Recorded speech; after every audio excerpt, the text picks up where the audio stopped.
Today, we're diving into a chilling case that took place in the idyllic town of Mont Vernon, New Hampshire.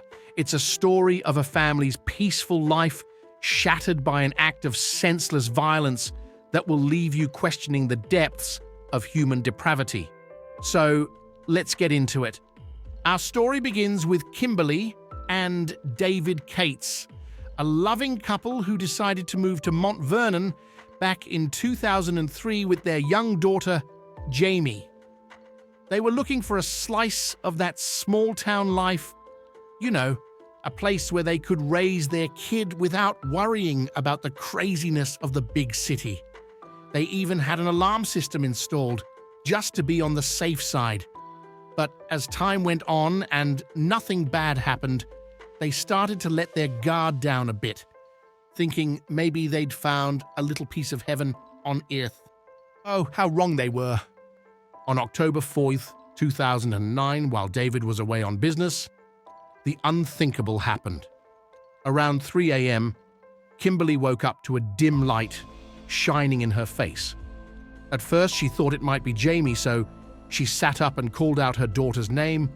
But instead of Jaimie's voice, she was met with a barrage of mashed blows, 36 in total. Can you even imagine? And as if that wasn't enough, a second attacker joined in, stabbing her over and over in the neck and torso.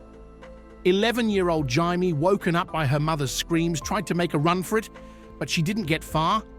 One of the intruders, armed with a knife, stopped her in her tracks and proceeded to stab her 18 times. 18 times! In the chest, arms, legs, and back. At one point, he even threw her across the room into a glass door like she was nothing. The attackers, thinking they'd finished the job, took a few minutes to ransack the house for valuables before making their escape.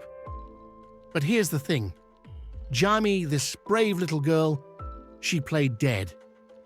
She laid there perfectly still as these monsters stepped over her body, and when she was sure they were gone, she dragged herself to the kitchen, called 911, and whispered that someone had killed her mother before collapsing. When first responders arrived at the scene, they found Jaimie in a pool of her own blood. Part of her left foot was missing, her jaw was fractured, and she had a deep cut across her throat.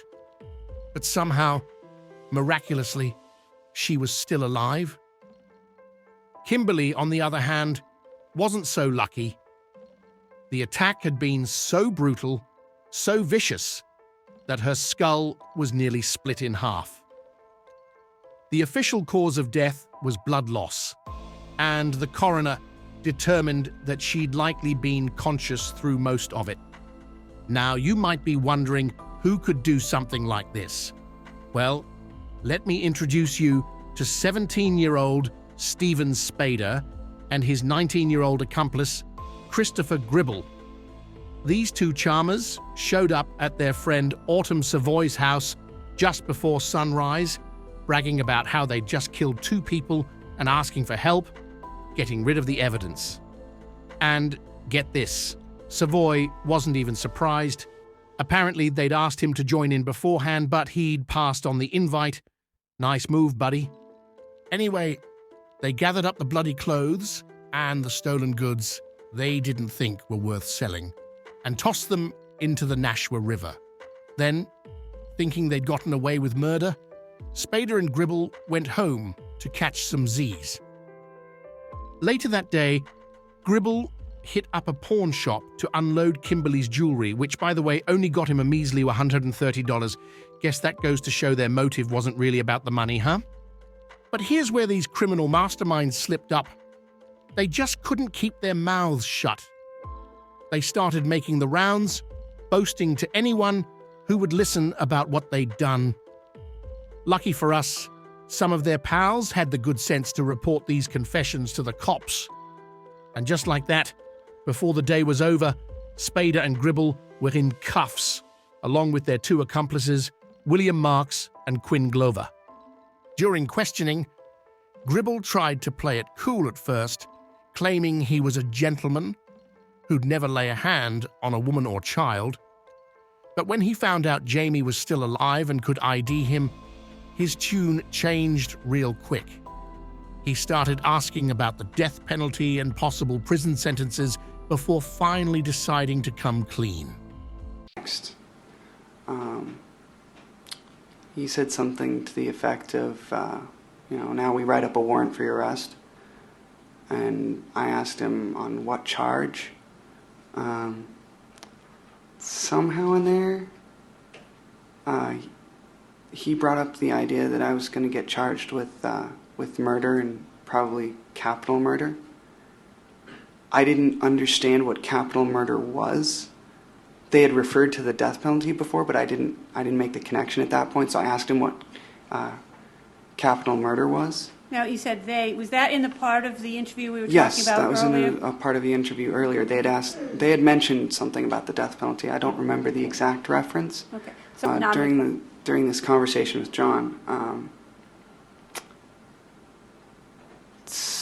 he explained to me that capital murder carried a death penalty. And at that point I was like, death penalty? And I sort of sat thinking about that for a little while. They'd mentioned things that set me off. There's some things you can infer from a crime scene that I could tell they could infer from it. And there were some things that I knew were lies that I'd heard them say.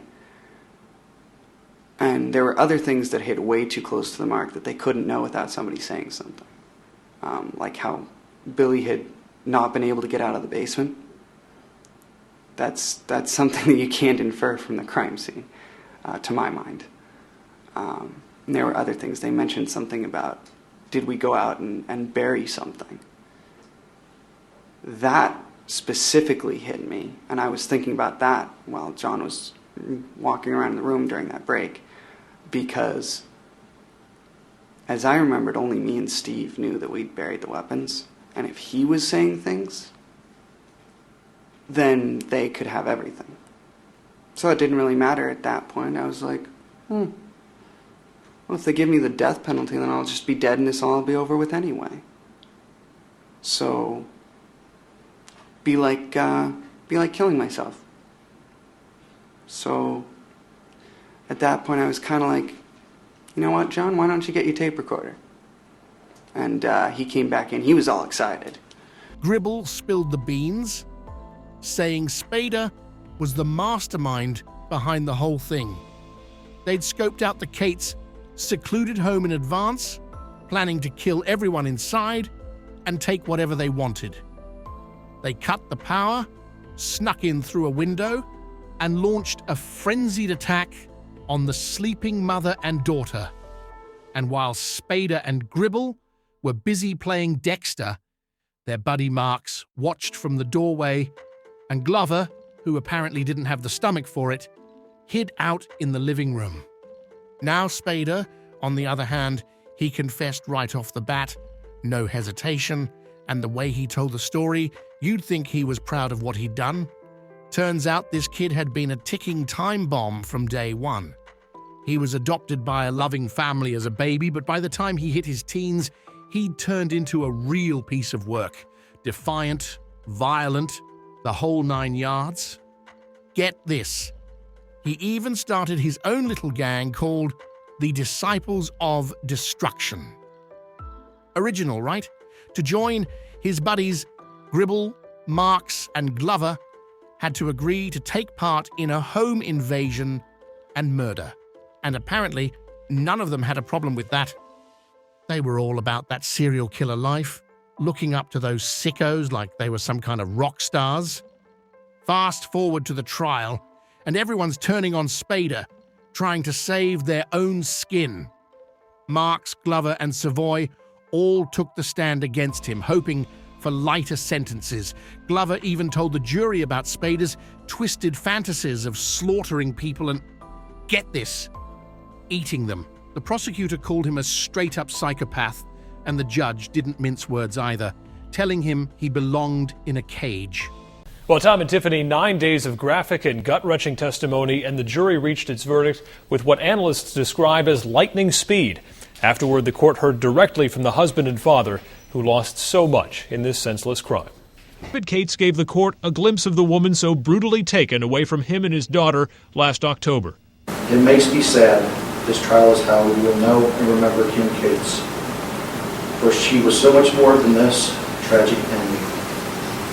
If you had met Kim, you would want her to be your fellow worker, your PTA member, your neighbor, your workout buddy, or just your best friend. Certain that the physicians will be able to diminish the many physical scars she will carry with her forever. However, the emotional scarring Jaimie has endured is immeasurable and unknown at this point. After the verdict, defense attorneys said they were, quote, disappointed. We're defense attorneys for a reason. We believe everyone deserves a defense, and we certainly tried to zealously advocate for our client as best as we could. This was a case that was definitely hard on everyone involved, not just the people in our office, but the state police who worked on it, the other investigators who worked on it. For everyone, it was an extremely difficult case for a lot of reasons. Again, we do this stuff for a living, but it doesn't mean that we get used to it. But he pointed out the heaviest burden is on Jaimie and David Cates. Mr. Cates did not address Stephen Spader by name in his statement, saying only that his life sentence was, quote, not justice. My only hope is that very soon true justice finds you. As you've heard, Spader faces a life sentence without the possibility of parole, but his convictions on other counts will be served consecutively, meaning beyond that life sentence, he has a minimum 76 years still to serve. Adam Sexton, WMUR News 9. In the end, Spader got life without parole. As for the others, Glover got 20 to 40 years, Marks got 30 to 60, and Savoy, who helped with the cover-up, did 5 to 12 before getting paroled in 2012. But let's not forget about Christopher Gribble, the devout Mormon, who's even more terrifying than Spader. If you can believe it, this guy admitted he'd been fantasizing about murder since he was a kid, especially about killing his own mother. He told a shrink he had the potential to become a serial rapist and that he wanted to see his folks dead. But get this. The therapist brushed it off, said he was just blowing off steam. Gribble ended up getting cozy with Spader in 2009, and together they were like a match made in hell. At his trial, Gribble actually smirked when they brought up the possibility of life in prison, saying the other inmates had no idea who they were messing with. Well, guess what, pal? Turns out, when you're not stabbing helpless women and children, you're not so tough after all. Gribble ended up being a target behind bars and had to be put in protective custody. In the end, Jaimie and her dad stayed in the house where it all went down. They got a guard dog, kept the alarm system, and tried to move forward. They even started a charity golf tournament in Kimberly's name to help local kids go to college. As for Jaimie, she's in her 20s now, a college grad with a job in healthcare. And while she'll always carry the scars of that horrible night, she refuses to let it define her. She's a survivor through and through. Kimberly, on the other hand, she was the kind of person who lit up a room, A caregiver, loved by everyone, taken way too soon by a bunch of thugs who didn't give a damn about anyone but themselves. And let's not forget what Gribble said in court, that if he ever got out, he couldn't promise he wouldn't kill again. If that doesn't give you chills, I don't know what will. Well, that's all for this episode of True Crime Legacy. It's a hard one to shake off, I know, but if there's one thing we can take away from this, it's that even in the darkest of times, there's still hope, still strength, still survivors like Jaimie who refuse to let the bad guys win. I'm your host, Eagle, and I'll be back with another case that'll keep you up at night. Until then, take care of yourselves, and remember, you never know what evil might be lurking just around the corner.